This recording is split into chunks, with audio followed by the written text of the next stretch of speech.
After 9 months and a staggering 48,000 kilometers, Spencer Conway is on the final leg of his epic journey solo around Africa on a motorcycle. He's endured a near-fatal shooting, theft, rough accommodation and treacherous roads. But he's also experienced the beauty and the people of this vast continent. Traveling light after leaving most of his gear in the Congo Republic, Spencer enters Senegal with just a toothbrush and dirty pants.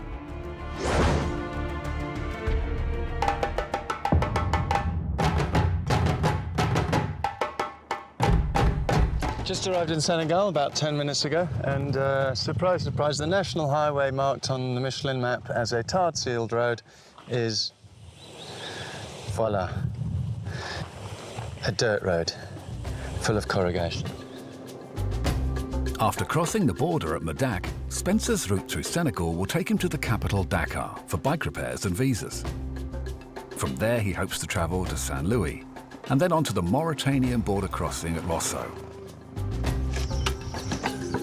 Okay, I'm 180 kilometers from Dakar and not a good start to the day. For some unknown reason, sometimes you can't explain these things, my chain snapped. All modern bikes have got these grooves on them where you can adjust the wheel to change the tension on the chain. Make sure it's exact, otherwise the wheel's not aligned properly, but I think the bearings are I think there's lots of things wrong. Yeah, I tell you what, that chap upstairs with the beard, God, Allah, Jah, whatever his name is, he must have a real sense of humour. I mean, I go 42,000 kilometres to get to Dakar, which is the place that's the most famous motorbike race in the world, and I'm on the motorbike that won it, and I'm limping in there at 60 kilometers an hour. It's, you know, I like a challenge, I really don't mind it at all, but the problem is it's the cost. Arriving in the busy streets of Dakar, our weary traveller checks into some luxury accommodation with an aircon unit and ensuite bathroom. Hey, nice shower. Right, I'm in Dakar, in Senegal. I've arrived and I've got myself an apartment and a half. This is my lounge, I suppose. And the master bedroom. That's it. And a television, look, can you believe it? Out there is Dakar, in motion. After a few days, the bike repairs are done, visas obtained, and with fresh underwear, Spencer is back on the road, travelling north to Mauritania, but not in the best of moods. I've left Dakar and, to tell you the truth, I'm absolutely shattered. For the first time, I don't know, it's really taken it out of me. And I got myself into a bit of trouble. Basically, these three guys came up to me, well, sat at my table, and they just started ordering food and drink. And then when it came to me leaving, they insisted that I had to pay, and then they told the waitress that I'd agreed to pay for them. I refused, I wandered off, and they came and started pushing me around, so I hit two of them. But unfortunately, the police were there immediately, and I ended up paying 120 euros, or I would have had to go to court. All right, I better go, because there's a car here, and I think I'm probably on someone's land. Avoiding court and 120 euros later, Spencer continues to Saint Louis, but his day is not improving. It's the first time in Africa that I've ever driven to find a pretty place to eat my lunch and gave up. It's a hellhole. I really didn't expect it in Senegal. But look at that. Tuna. Mayonnaise. And a baguette. So I'm going to tuck in. With a belly full of baguette, the troubles of the past few days evaporate and morale is high as he arrives at his next destination. Okay, I'm in Saint Louis, which is a city in the northern section of Senegal. Now it's a real surprise. Now the weird thing about it is that during colonial times it's divided. It's got the mainland and then a small island about 12 kilometers long and then connected by a bridge. Now this island that I'm on used to be the White Islands during colonial times, and it's got incredible French architecture, wrought iron, you you know, verandas, all that sort of thing, and it's very, very peaceful by African standards. Whereas the sandbar just across the water is the black area. So obviously a very racist setup, but it lends for a really, really amazing city, I tell you. Obviously a bit run down, but great, really great. After a short stop at Saint Louis, looking around at what remains of Senegal's colonial days, Spencer pushes on towards Rosso, the border crossing. Okay, I'm leaving Senegal right now. I'm on the ferry. I'm heading across the river Senegal into Mauritania, and then from Mauritania on from there. Anyway, it's not hectic. There's only about 1, 2, 3, 4, 5, 6, 7 cars on here. Loads of kids hassling though. So you can see on the other side is Mauritania. Although Mauritania is the 11th largest country in Africa, it only has a population of 3.5 million. 90% of the country is desert, so Spencer will be spending a lot of time on his own. Okay, I'm in Mauritania. I've made it. I had to come across on the ferry, which cost. I had to pay for insurance. You have to pay to clear the bike. You have to pay for your carnet to pass out. It's absolute 100% corruption. So you've got to have another $100 on you just to get through the border, even if you've got everything else. Right, I'm here. A little bit worried about it. Only 220 k's to Nouakchott, the capital. Shouldn't be so bad. Oh my God, I'm in the desert again. My God, it's stunning. It really is. I just wanted to stop to show you the colour of these sand dunes. Quite a place, eh?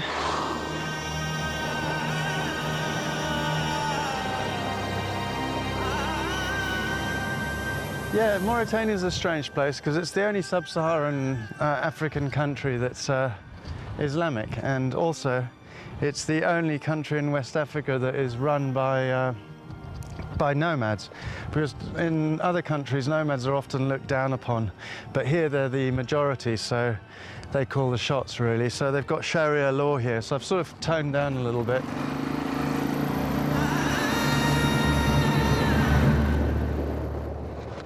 Okay, I'm leaving Nouadhibah, Nouakchott, sorry for Nouadhibah right now. I didn't get to film much because I arrived late last night and I'm leaving early morning because I got 500 kilometers to get through.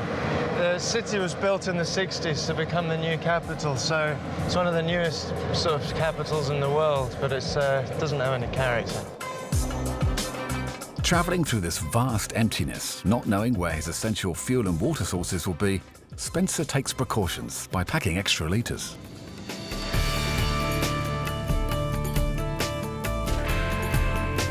Yeah, this is really, really heavy duty. There's nobody around, there's no electricity poles, there's absolutely nothing. It's proper full-on desert. So I'm running out of water, my clutch has snapped.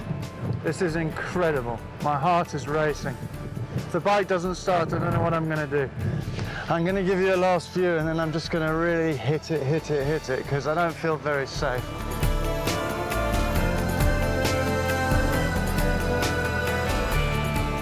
Been one of the most incredible days, not just of this trip, but of my whole life, I promise you.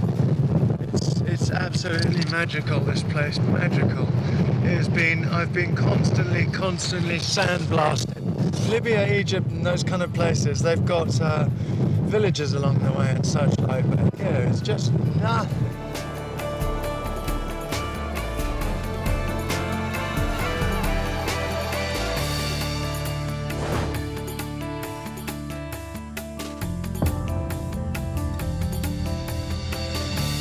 Mauritanian border was hilarious. It was just a tent with 3 guys asleep in it who changed my money and everything. Anyway, here I am in Western Sahara, so I got through okay. It looks pretty similar to Mauritania. It's just a little less windy and a little more hilly. That's it, really. There is really only one road through the sparsely populated Western Sahara to Morocco. His route takes him through Dakar to reach the border at Al Aoun. It's approximately 980 kilometers, and Spencer's hoping to do it in 2 days, if he doesn't fall asleep. just taking a break because it's kind of like, it's like driving in the snow. You end up not being able to see properly, and it's got a hell of a lot whiter here. But I'm beginning to lose my concentration again and not able to see. So, hey, very strange.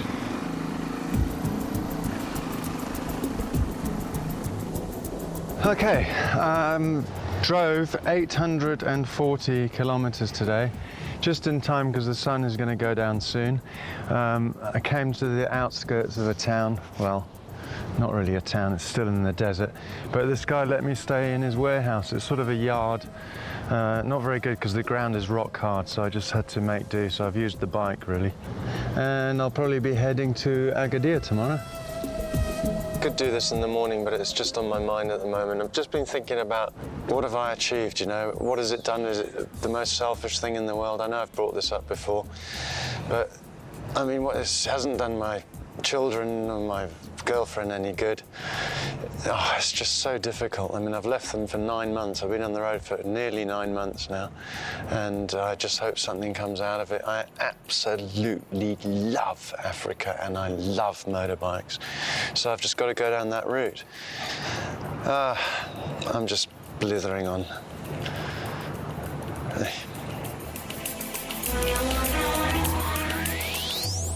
Okay, it's 6 o'clock in the morning, and I'm still in the desert and I'm still in the wind. It's freezing cold. It must be close to zero. Despite the cold desert morning, Spencer makes good progress. The temperature, like the kilometers on his clock, rapidly rises as he arrives at the Moroccan border.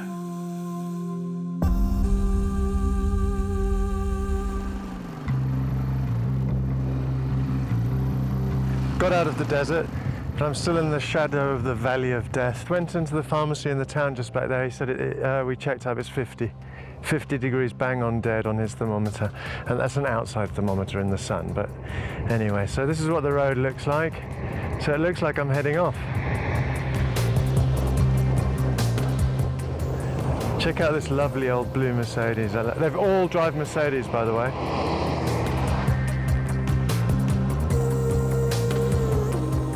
Just heading round from Agadir to Marrakesh, and I'm in the high Atlas Mountains, just nipping the west side of them, just getting into them, but it's still pretty spectacular.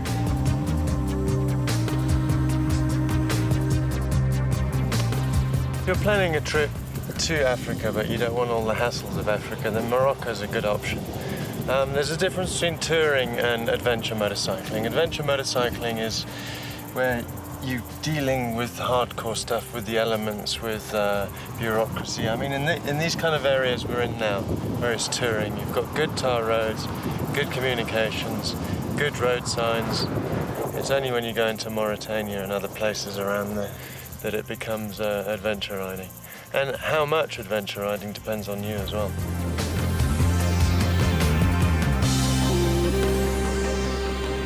Okay, I'm in a town called Chechchaouen. I can't even say it properly. It's magical here. You might have noticed I've had a slight haircut. It was hilarious. I went and asked this hairdresser if he'd cut my hair. And he said, no problem. I just said just a little bit off, and he completely cocked it up. So I had to go to somebody else to get it done. And it's basically disappeared now. Only a mother would love it, eh? No, I'm really enjoying it here. Morocco is just... I was expecting nothing at all. Anyway, this place is nestled in a valley, and you have to get here along those beautiful mountain passes. It doesn't really show you the whole city, but give you some idea. As you can see, it's not that big, and you won't see it because of the sunlight, but there's the mountain behind.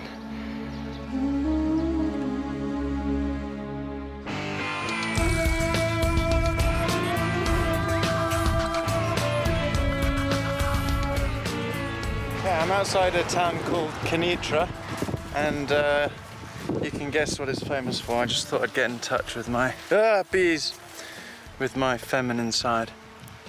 Hello.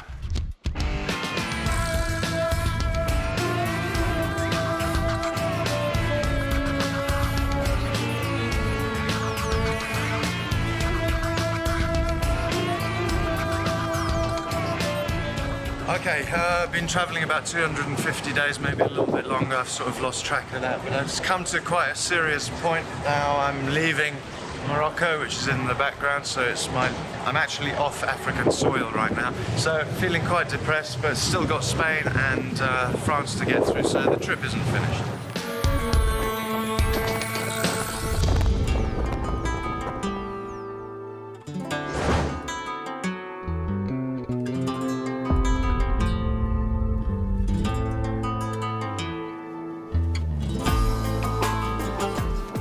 28th of July, I'm in Tarifa in the south of Spain, obviously where I got the ferry over. Just doing a bit of work on the bike before I head off. Oil's fine, tightened up the chain a little bit. Best of all, I brought a little bit of Mauritania with me, I'll show you. Look at that, that's from my air filter. All I did was just tip it upside down and that came out. So I smuggled a bit of desert with me. Okay, my diary cams are getting more and more depressing, I suppose. Sorry, I'm having culture shock. I can't believe it. I can't face people.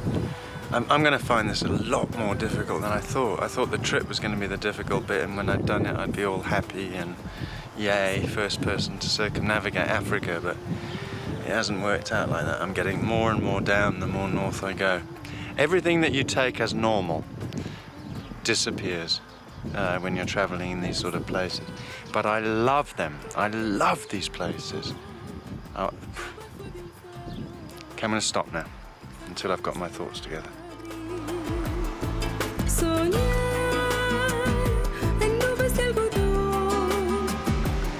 Okay, I've continued up the coast and the culture shock continues. I got very tired. I'm on the border with Spain and France in, people will know it, the Costa Brava. And it's full of Dutch people, full of English people, and the streets are jam-packed, and I really can't take it.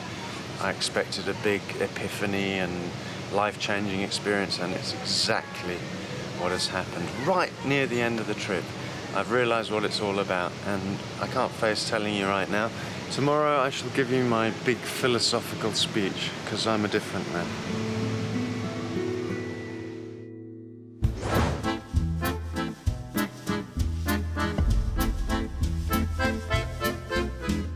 Okay, I've just left Spain and didn't really do any filming because I was on a motorway, and you could be in any country in the world, really. I'm just going to go down to the coast. It's about 20 kilometers to a place called Argel de Mer and Le Boulou. See, my French is good, eh? And I'm going to camp there tonight. Just going to try and sum up exactly what this trip has done. The whole time I've been going along saying, oh, it's not life-changing, there's no great epiphany, there's no amazing thing that I've realised, but actually I have. It's really made me realise how important, what things are important to me, and focus on what's good in your life, not what's on bad, because bad attracts bad. And I think the biggest thing I've learned on this trip is to be more accepting of others. I used to be very critical of other people, and for God's sake, I don't know why, because there's nothing special about me.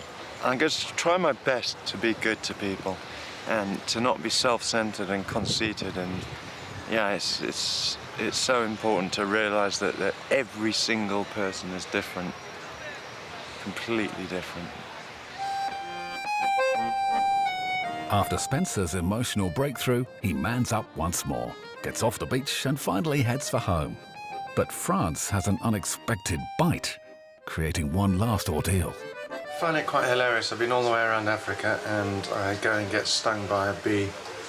And my foot's swollen up. I've got an allergy. I'm supposed to carry an EpiPen, and I have got an EpiPen. I think that's the right way up. And I'm just going to jab it into my thigh. So I don't know if you want to see my face or you want to see my leg. I'll show you my leg and then my face. Right, apparently I just jab it in like that. So here goes. Ah! Oh, that hurts. Alright, so it's all gone. All the liquids come out. God, that was quick. Whew. I don't know if that worked, but that's it. Okay, it's my final day and I'm in a place called Chartres in France. I've got 550 kilometers to Calais. I'm going to be hitting the motorway, so I won't be filming. The next time I'll be on the boat. sorry, in Channel Tunnel, and it'll all be over.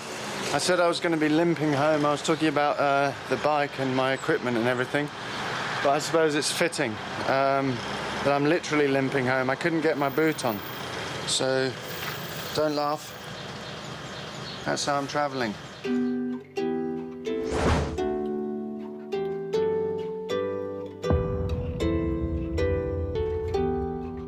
Okay, this is my very last diary camera. I'm in England now. I'm actually in Smarden in the south of England, and I'm only about 30 kilometres or so from my final destination, but I had to stay out here last night, and my girlfriend came up to see me, and we decided that we'd stick with the whole camping thing as it was the very, very last night of the trip. Luckily, we met a farmer who allowed us to stay in here. So we're in like a polytunnel. So that's my very, very last diary cam on this trip. Day 268.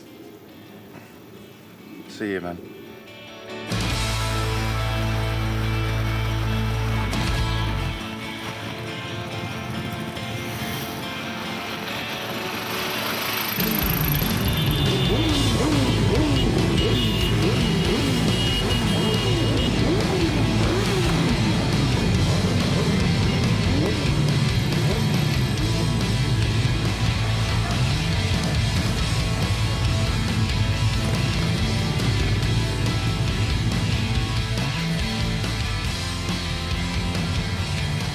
Just like to say thank you so much to my mum and dad.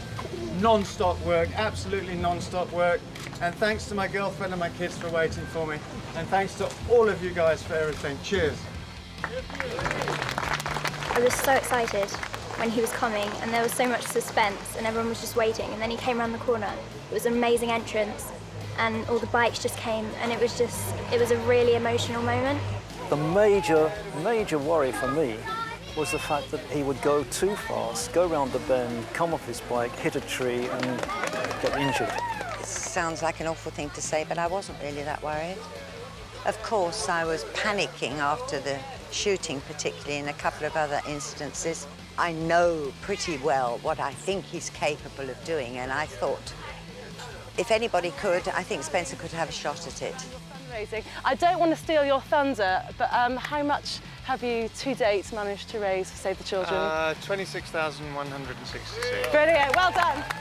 I had every confidence in him from the beginning that he would do it. He's a very determined young guy. He's strong, he's fit, and he's always been that way. When he wants to do something and he fixes it on his mind and does the preparation, he nearly always succeeds.